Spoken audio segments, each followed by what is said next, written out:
જડ ચેતન. લેખક હરકિશન મહેતા. ચેપ્ટર 8.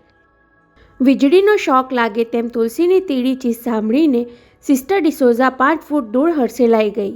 મળદાને અચાનક બેઠું થતું જોઈને માણસ હેપતાઈ જાય તેમ જડ તુલસીના હૃદય વિદારક ચિત્કારથી નર્સ હેપતાઈને થરથર કાપતી હતી. ત્યાં ડીન શ્રીવાસ્તવ અને ડૉક્ટર શ્રીકાંત રૂમમાં દાખલ થતા દેખાયા.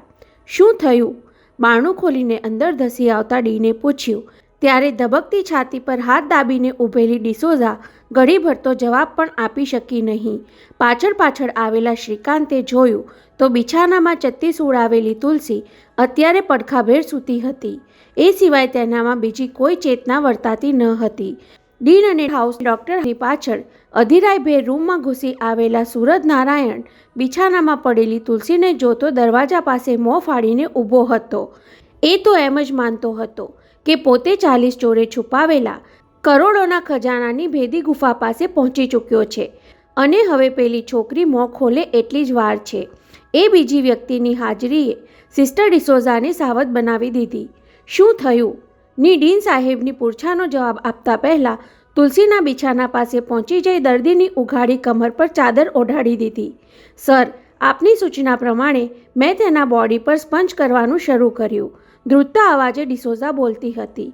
પીઠ પર ભીનું કપડું ફેરવવા મેં એની કમરમાં 2 હાથ વીંટાળીને તેને પડખાભેર સુવડાવવા માટે જેવી ઊંચકી ત્યાં જ તેણે ચીસ પાડી. ગભરાટથી છાતી પર હાથ મૂકી તેણે ઉમેર્યું, આઈ એમ સોરી સર, હું એટલી બધી ડરી ગઈ કે સ્પંજ કરવાનું છોડી દૂર ખસી જવું પડ્યું. એ ચીસ એવી જ હતી. તેને ધરપત આપતા ડીને બિછાના પાસે જઈ તુલસીનું કાંડું હાથમાં લીધું.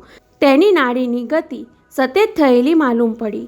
ડૉક્ટર શ્રીકાંતે પડખાભેર સૂતેલી તુલસીની છાતી પર સ્ટેથોસ્કોપ મૂકી તેના ધબકારા સાંભળ્યા તો અત્યંત ભયથી છડી પડેલી વ્યક્તિના હૃદયની જેમ તુલસીનું દિલ ધકધક થતું હતું.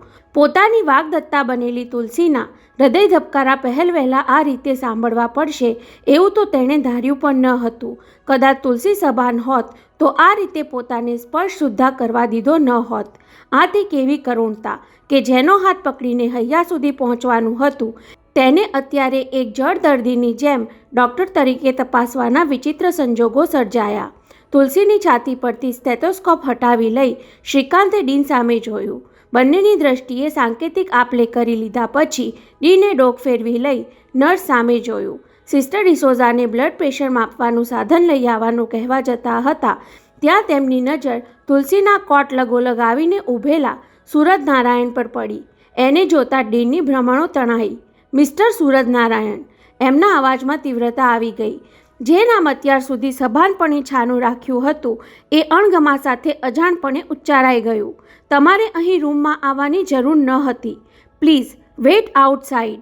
આઈ એમ સોરી. બોફટના ભાવ સાથે સુરજ નારાયણ 2-3 ડગલા પાછળ હટી ગયો. મને એમ કે એ ભાનમાં. પ્લીઝ. ડીને સખ્તાઈ સાથે તેને અધવચ્ચે રોકી દઈને સંભળાવ્યું. એ શુદ્ધિમાં આવે તેની તમારા કરતાં અમને વધારે ઉતાવળ છે, છતાં અમે ધીરજ રાખીને બેઠા છીએ. તમારે મારું કંઈ કામ હોય તો પ્લીઝ બહાર બેસો. એઝ યુ સે. સુરજ નારાયણે હસતા મોંએ કડવા શબ્દો સાંભળી લઈ બહાર જવા માટે પગ ઉપાડ્યા. ત્યાં ડીન તરફથી અણગમતું એક વધુ વાક્ય સાંભળવા મળ્યું. આમ તો તમારે અહીં વેઇટ કરવાની પણ જરૂર નથી. ફોનથી ખબર પૂછી લેશો તો ચાલશે. નહીં, I can wait as you long as you say. કહી ખંધું હસતો સુરજ નારાયણ બહાર નીકળી ગયો. એના ગયા પછી ડીને નર્સ ડિસોઝાને બ્લડ પ્રેશરનું સાધન લેવા બહાર રવાના કરી દીધી. શ્રીકાંત, આપણી ધારણા ઠગારી નીવડી.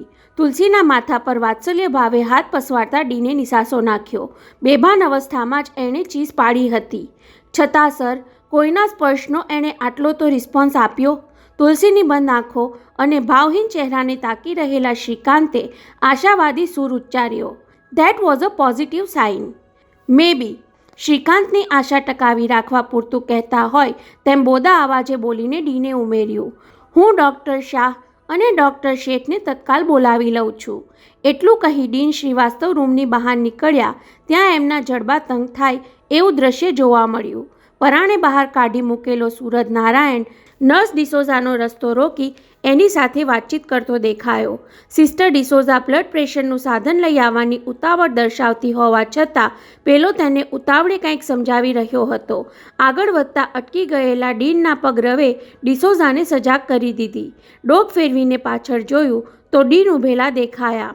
સર, ડીન કે ડિસોઝા કાંઈ બોલે એ પહેલાં સૂરજ નારાયણે જ ખુલાસો ઉપજાવી કાઢ્યો. હું નર્સને કહી રહ્યો હતો કે મારી હેન્ડબેગ અંદરના રૂમમાં રહી ગઈ છે. એણે ડૉક્ટર હાઉસની રૂમ તરફ આંગળી ચીંધતા કહ્યું, વાંધો ન હોય તો હું લઈ આવું.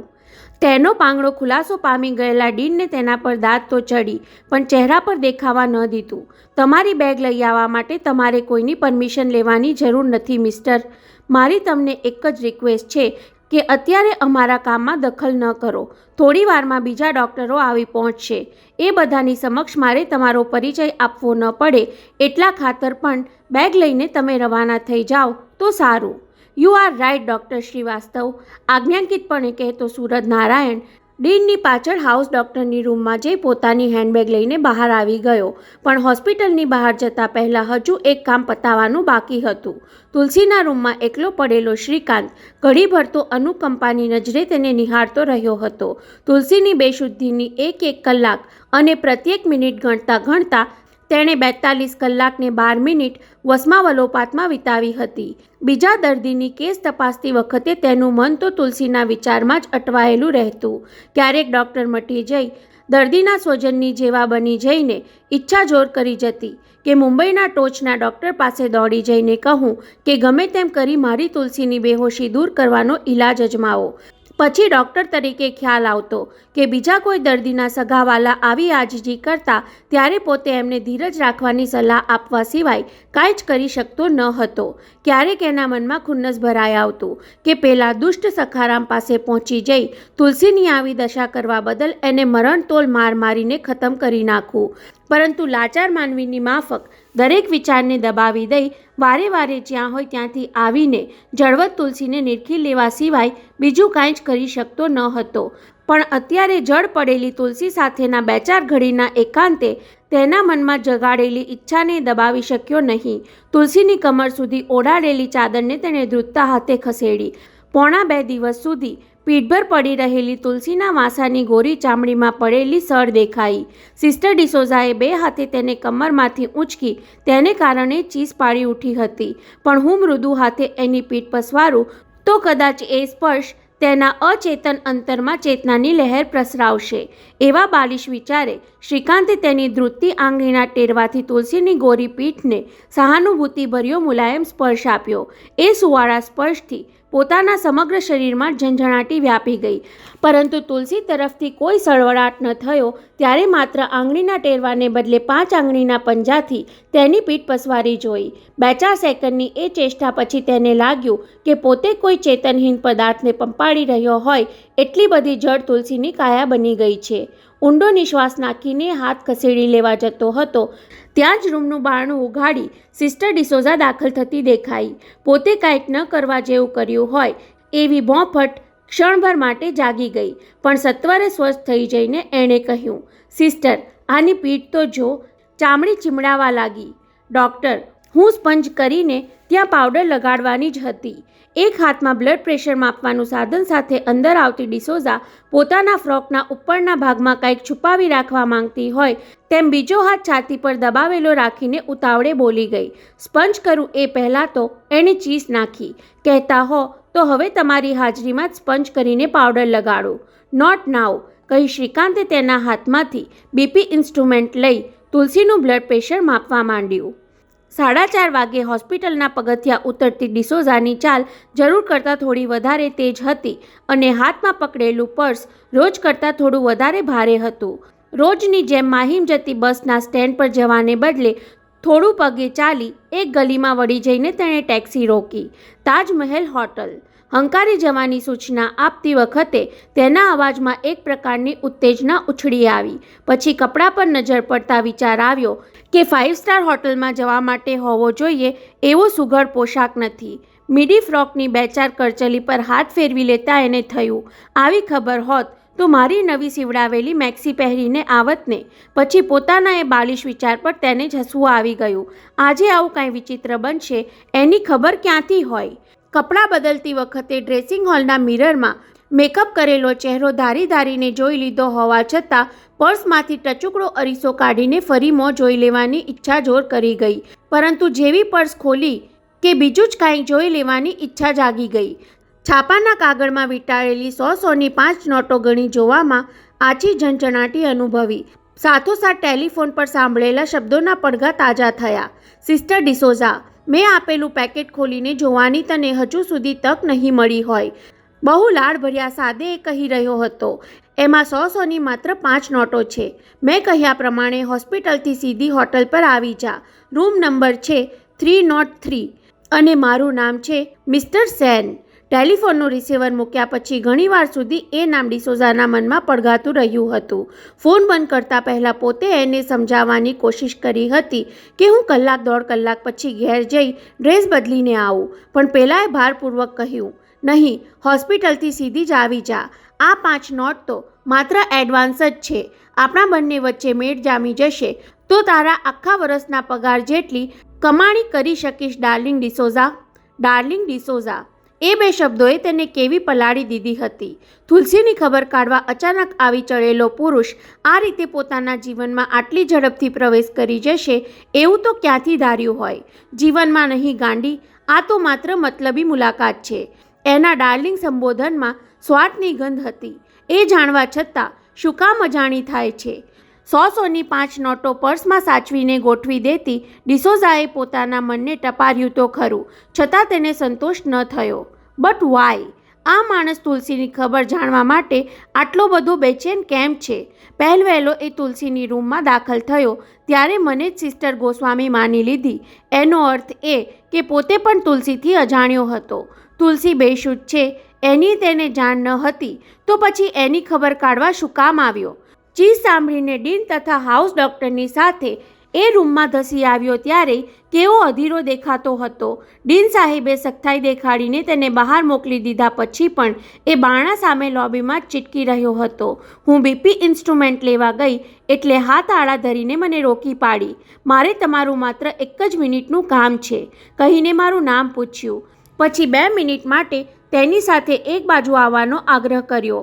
મેં આનાકાની કરી એટલે એણે લાલચ આપી. આમાં તમારા લાભની જ વાત છે.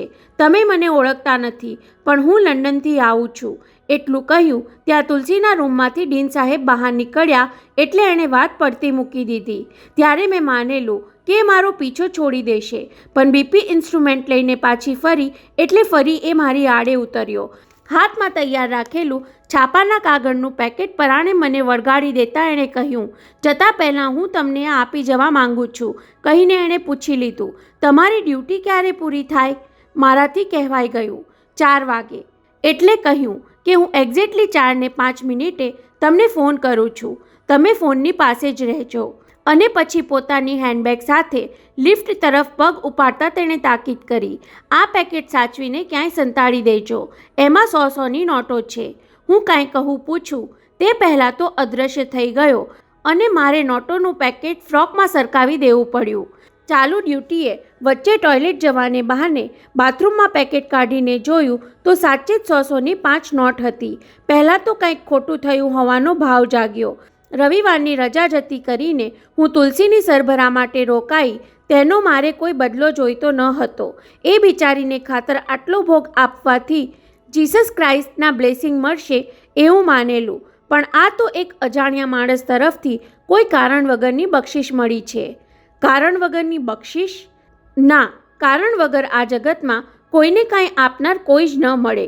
પેશન્ટ તરફથી બક્ષિસ લેવાની હોસ્પિટલ તરફથી નર્સો માટે સખત મનાઈ છે. છતાં કોઈ પેશન્ટ રોકડાને બદલે પ્રેઝન્ટ આપી જતા હોય છે. રંગીલા પુરુષો નર્સ સાથે ગમ્મત કરી લેતા હોય છે અને બદલામાં સેન્ટ પરફ્યુમ કે રિંગ સાડી જેવું કાંઈ આપી જતા હોય છે. પરંતુ એ તો પેશન્ટ ન હતો, રંગીલોય દેખાતો ન હતો. તુલસી ભાનમાં આવે તેની તાલાવેલીમાં ઊંચો નીચો થતો હતો. ડીન સાહેબે તેને કેવું સંભળાવી દીધું કે મિસ્ટર સુરજ નારાયણ, તમે બહાર ચાલ્યા જાઓ. સુરજ નારાયણ. મોહમ્મદ અલી રોડ પર આગળ વધી ટેક્સીમાં બેઠેલી ડિસોઝા અચાનક ચોંકી. થોડીવાર પહેલાં ટેલિફોન પર તો એણે પોતાનું નામ મિસ્ટર સેન કહ્યું હતું. કદાચ એ તેની અટક હશે, પણ બંગાળી અટક ધરાવતા એ માણસની બોલીમાં બંગાળી જેવા પહોળા ઉચ્ચાર ન હતા. હવે ડિસોઝાને એ માણસ માત્ર વિચિત્ર નહીં, રહસ્યમય પણ લાગવા માંડ્યો. આંખો મીચીને મનોમન 4-5 વખત સૂરજનારાયણના નામનું રટણ કરતાં કરતાં આપોઆપ એની જીભે જગતનારાયણનું નામ આવી ગયું. સૂરજનારાયણ અને જગતનારાયણ બંને નામ મળતા આવે છે. તુલસી જેની ડ્યુટી પર હતી એ ઇન્ડિયાના ડિફેન્સ મિનિસ્ટર જગતનારાયણનો પુત્ર પિતાની ફ્યુનરલ માટે લંડનથી આવ્યો હોવાનું આજે જ છાપામાં વાંચ્યું હતું. તાળો મળી ગયો. આવેશમાં ડિસોઝા મોટેથી બોલી ગઈ ત્યારે ટેક્સી ડ્રાઈવરે ચોંકીને પાછળ જોયું. મને કાંઈ કહ્યું? તેની પૂંછાથી ડિસોઝા ભોંઠી પડી ગઈ. નહીં, મને લાઉડ થિંકિંગ કરવાની હેબિટ છે કહીને ફરી એ સાવધપણે વિચારે ચડી ગઈ. આવડા મોટા માણસનો સન હોવા છતાં એણે પોતાની ઓળખાણ શું કામ છુપાવી? એણે ડીન સાહેબનું અપમાન હસતા મોંએ કેમ સહી લીધું? ટેલિફોન પર એણે મને ડાર્લિંગ કહીને કેમ સંબોધી? પહેલીવાર લિલિયન ડિસોઝાએ આછી ધ્રુજારી અનુભવી. હું કોઈ લફરામાં તો ફસાતી નથી ને? એને બોયફ્રેન્ડ પિન્ટો યાદ આવી ગયો. સન્ડેની રજા જતી કરીને હું ડ્યુટી પર આવી. એથી પિન્ટો થોડો નારાજ થઈ ગયેલો. લીલી, તને 2 મહિને માંડ 1-2 સન્ડે ઓફ મળે છે. એમાં તું કોઈ ક્રેપ થયેલી નર્સ ખાતર મારી ડેટ વેડફી નાખે એ કેમ ચાલે? બપોર સિવાય આપણા વચ્ચે રોમાન્સ થઈ શકતો નથી, કારણ કે સાંજે હું પીધેલો હોઉં છું અને પીધા પછી મારો બકવાસ સાંભળીને તું બોર થઈ જાય છે. આટલું કહીને એણે સમાધાન કહ્યું હતું. ડાર્લિંગ, તું હોસ્પિટલમાંથી છૂટીને 5 સુધીમાં પાછી આવી જજે. હું સાંજે 6 ને બદલે 7 વાગે પીવાનું શરૂ કરીશ બસ.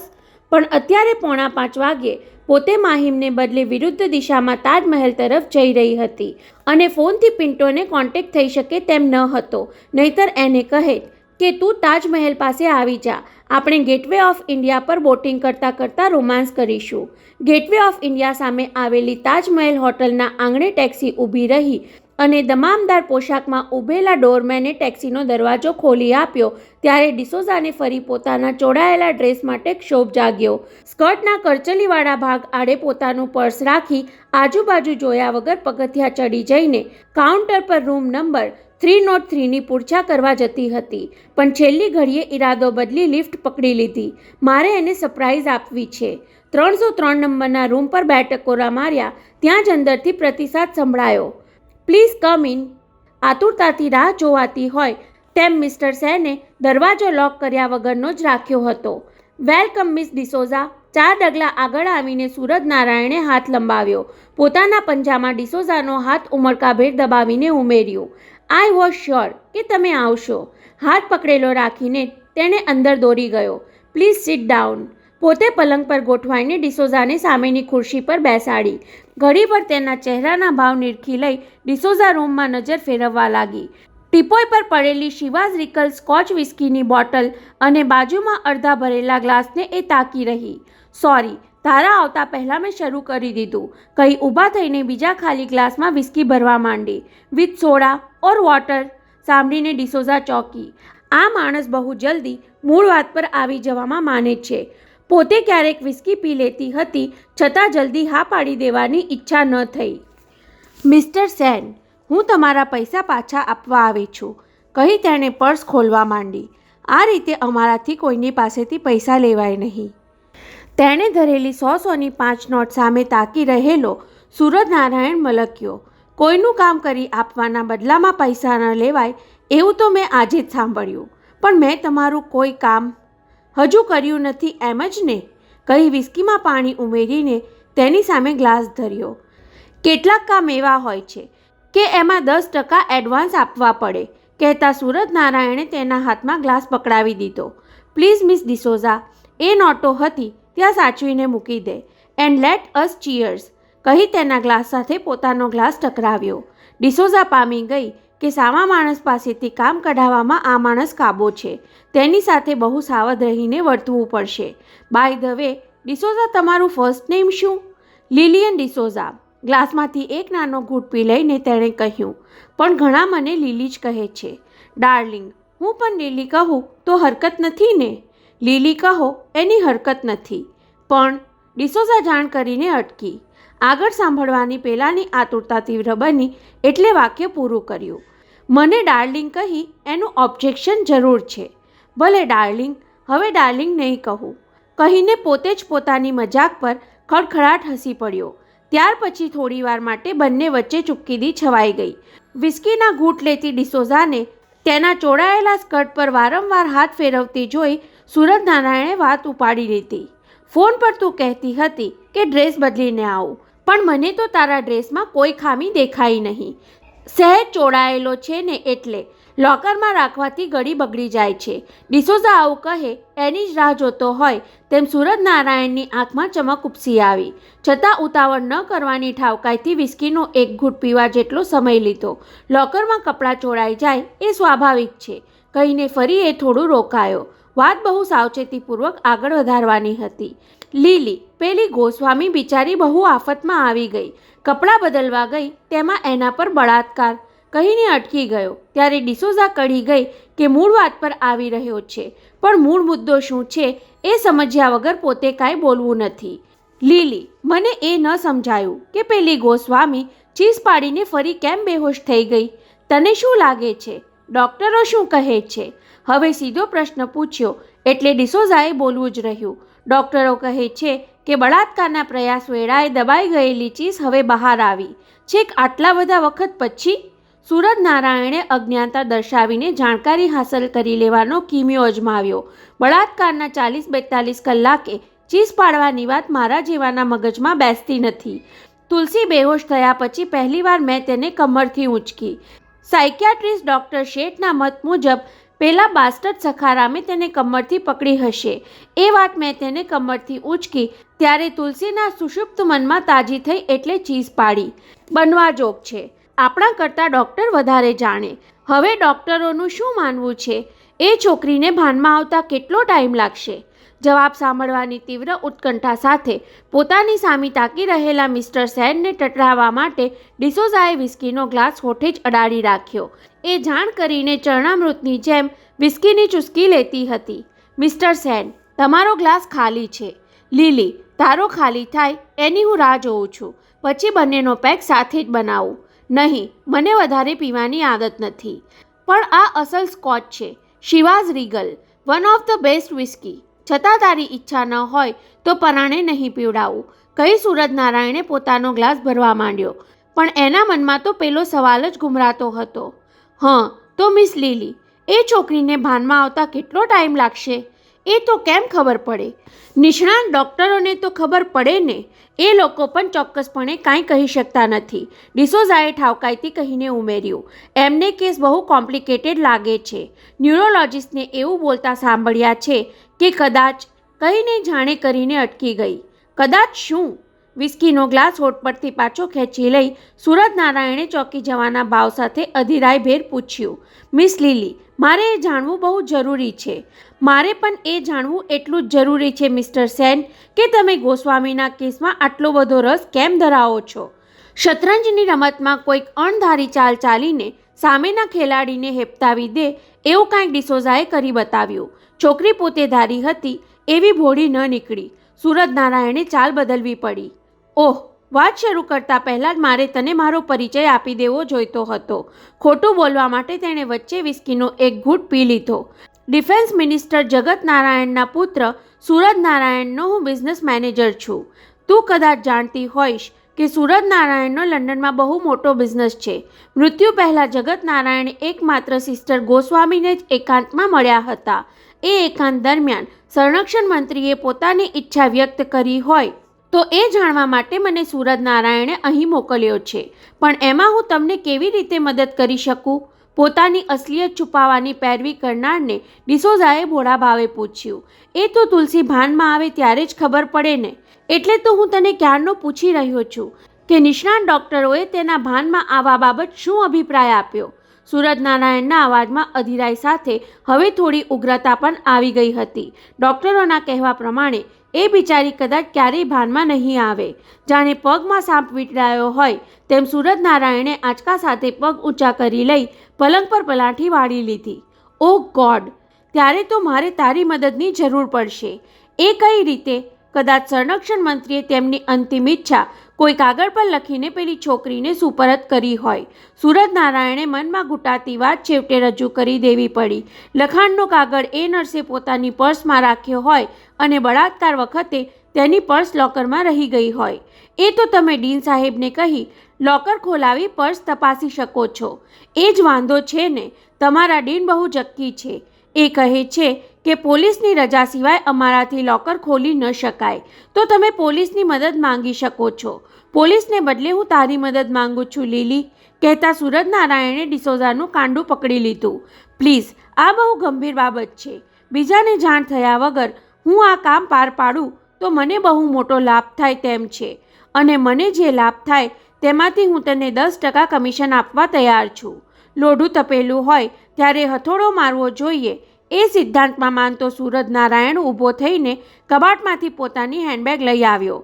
પલંગ પર હેન્ડબેગ મૂકી ચાવીના નંબર ગુમાવી તેની સામે ઉઘાડી. હેન્ડબેગમાં ઉપર પડેલા 2-3 કપડાં હઠાવીને તેને દેખાય તેમ સામે ધરી ત્યારે ડિસોઝાની આંખો પહોળી થઈ ગઈ. નોટોની થપ્પીથી બેગ છલોછલ ભરી હતી. આમાં કેટલાક લાખ રૂપિયાની ફોરેન કરન્સી છે એ તને નહીં કહું. સૂરજનારાયણે તપેલા લોઢા પર હથોડો ફટકાર્યો. પણ એટલું જરૂર કહું છું કે મારે જોઈતો કાગળ તું તુલસીની પર્સમાંથી મેળવી આપે તો તને 1.25 લાખની લોટરી લાગી ગઈ એમ માની લેજે. 1.25 લાખ રૂપિયા! ડિસોઝાના હોઠ પરથી લિપસ્ટિક પીગળવા લાગી. ગલ્ફ કન્ટ્રીમાં પોતાને નર્સિંગની ઊંચી પગારની નોકરી મળી શકે તેમ હતી, પણ એ માટે એજન્ટને ચૂકવવાના 10-12 હજાર રૂપિયા એકઠા કરી શકતી ન હતી. એકવાર દુબઈ પહોંચી જાય તો 6-7 હજાર રૂપિયાની નોકરી વર્ષે 2.5 લાખ બચાવી શકે, અને 2-3 વર્ષે 1.25 લાખ રૂપિયા સાથે પાછી ફરે તો પિન્ટો સાથે પરણીને પોતાનું ઘર વસાવી શકે. એ સપનું જાણે અત્યારે 2 વર્ષને બદલે 2 મિનિટ બાદ સાકાર થતું દેખાયું. પણ તુલસી ગોસ્વામીનું લોકર મારે ખોલવું કઈ રીતે એ હું તને બતાવું. તપેલા લોઢાનો ઘાટ ઘડાઈ ચૂક્યો છે એની ખાતરી થતાં સૂરજનારાયણ વિસ્કીનો અડધો ગ્લાસ એક સામટો ગટગટાવી ગયો.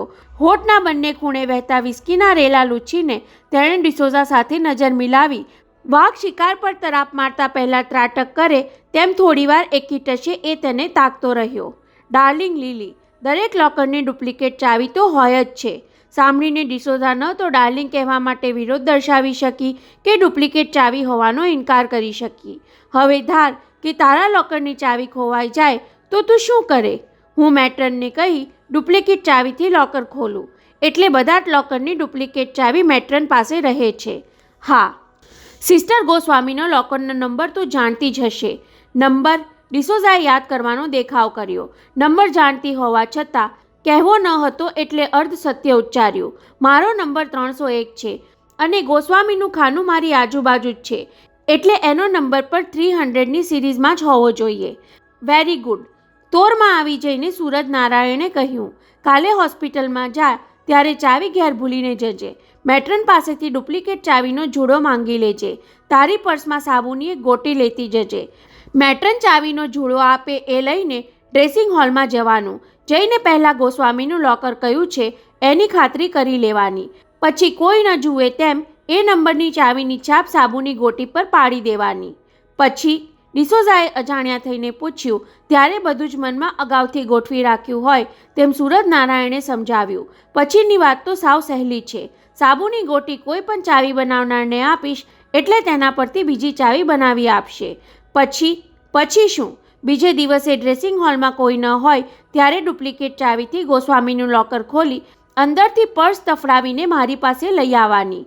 મારાથી એવી ચોરી નહીં થઈ શકે એવું ડિસોઝા કહી દેવા માંગતી હતી, પણ કોણ જાણે કેમ સાફ ના પાડી દેવાની મનમાં આનાકાની જાગી. પહેલાં પિન્ટોને આ બધી વાત કહેવી જોઈએ. એનો મત જાણી લીધા પછી જ હા નાનો ફેસલો કરીશ. હું વિચાર કરીને કાલે જણાવું. નહીં, એ રીતે એક દિવસ બગાડવાનો મને પાલવે તેમ નથી. સૂરજનારાયણે મક્કમ અવાજે સંભળાવ્યું. કદાચ આપણે મોડા પડીએ તો પોલીસવાળા લોકરને સીલ મારી જાય, પણ આવું બધું જોખમી, દરેક જોખમી કામની કિંમત હોય છે. ભલે, તો હું કાલે ટ્રાય કરીશ, કહેતી એ ઊભી થઈ ગઈ. ટ્રાય નહીં, યુ મસ્ટ ડૂ ઇટ, કહેતો એ પણ ઊભો થયો. Okay, I will do it. Promise? સૂરજનારાયણે નશાખોર આંખો લડાવતા પૂછ્યું ત્યારે ડિસોઝાએ હાથ લંબાવ્યો. Yes, promise. પણ સૂરજનારાયણે સામો હાથ લંબાવ્યો નહીં. ડાર્લિંગ, જબાનથી આપેલા કોલ માટે હાથ મિલાવવાના ન હોય, કહી તેને પોતાની નજીક ખેંચી. એ માટે તો જબાનથી જબાન મિલાવવી જોઈએ. અ પ્રોમિસ વિથ અ કિસ, કહી સૂરજનારાયણે તેને બાહુપાશમાં જકડી લઈ દીર્ઘ ચુંબન ચોડી દીધું. ઘડીભર માટે લીલી વિસરી ગઈ કે સામે પિન્ટો નહીં પણ મિસ્ટર સેન ઉર્ફે સૂરજનારાયણ ઊભો છે. સજાગ બની ત્યારે સમજાયું કે બાહુપાશમાંથી છૂટવામાં વિલંબ થશે તો પોતે બહુ મોડી પડશે. પ્લીઝ, કહીને ઝાટકા સાથે એ એનાથી અળગી થઈ ગઈ. મારા બોયફ્રેન્ડને ખબર પડશે તો? તારા બોયફ્રેન્ડને તો જ ખબર પડે ને જો હું તેને કહી દઉં. સૂરજનારાયણની આંખોમાંથી ખંધાઈ નીતરતી જોઈને ડિસોઝા ચોંકી. એટલે એમ કે મારું કામ કરવાના પ્રોમિસમાંથી તું છટકી જાય તો તારા બોયફ્રેન્ડને આ ખાનગી મુલાકાતની જાણ થઈ જાય. It is impossible. It is quite possible lily darling, કહીને સૂરજનારાયણે કુર્તાના ખિસ્સામાંથી મેચબોક્સ સાઇઝનું એક સાધન બહાર કાઢ્યું. આ મિની માઇક્રો ટેપ રેકોર્ડરમાં આપણા વચ્ચેની બધી જ વાતચીત ટેપ થઈ ગઈ છે. ડિસોઝાને ધ્રુજી જતી જોવામાં પોતાને ગમત પડતી હોય એવા લહેકા સાથે એણે છેલ્લો ફટકો માર્યો. અને માય ડાર્લિંગ, આ ટેપ રેકોર્ડર એટલું બધું સેન્સિટિવ છે કે ચુંબનનો અવાજ પણ ઝીલી લે. ડિસોઝાના દાંત ભીસાયા. આંખોમાં રોષ ઉછાળી એ તેને ગાળ દેવાનું વિચારતી હતી પણ સિફતથી ઈરાદો બદલી નાખ્યો. લાડ કરતી હોય તેમ એની છાતી પર હળવી મુક્કી મારતી તુકારામાં બોલી ગઈ, તું માત્ર ચાલાક નહીં, રોમેન્ટિક પણ છે. હજુ તો તે માત્ર મારી એક જ કિસનો સ્વાદ ચાખ્યો છે. કામ પતાવી આવ, પછી તને મારી મર્દાનગીનો સ્વાદ ચખાડીશ. ડિસોઝાને તેના પ્રત્યે ધૃણા જાગી પણ તેને દેખાવા ન દીધી. કામ પતી ગયા પછી ચાલાકી કરીને તું પૈસા ન ચૂકવે તો? ડાર્લિંગ, મરદ માણસો બોલીને ફરી જતા નથી. ગોસ્વામીનું પર્સ લઈ આવ અને મને જોઈતી ચીજ તેમાંથી મળી આવે એટલે આ હોટલમાંથી બહાર નીકળતી વખતે તું લખપતિ બની ચૂકી હોઈશ. અને ધાર કે એની પર્સમાંથી તારે જોઈતી ચીજ ન નીકળી તો મારી વિસ્કીની માફક તારી મહેનત પણ પાણીમાં. એનો જવાબ તો સૂરજનારાયણની જીભ પર હાજર જ હતો પણ તેને એના હોઠ પર આવવા ન દીધો.